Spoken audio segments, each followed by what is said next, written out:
when we were restoring these outhouses, we had to replace the drainage system.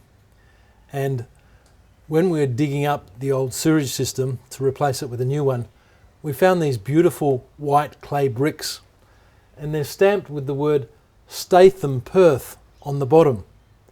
And they come from the Statham quarries in the Perth Hills, and it's a unique form of clay. And this is pre-sewerage, when you had to treat your own waste in a house like Fairview. And this was part of the leach drain system. And this white clay is resistant to uric acid, and that's why they used them in the wastewater treatment at Fairview.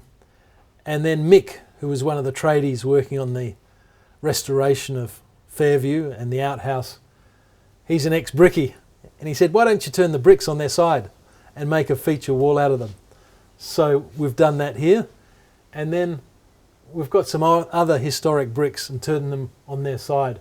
Here's a card up press, and an SBW, State Brickworks.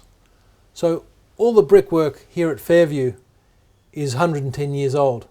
Beautiful handmade clay bricks. And look, here's an old brick I found in the garden.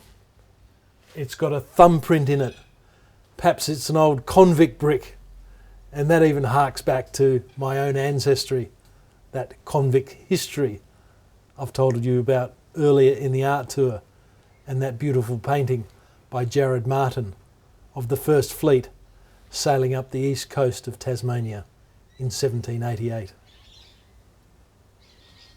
Beautiful.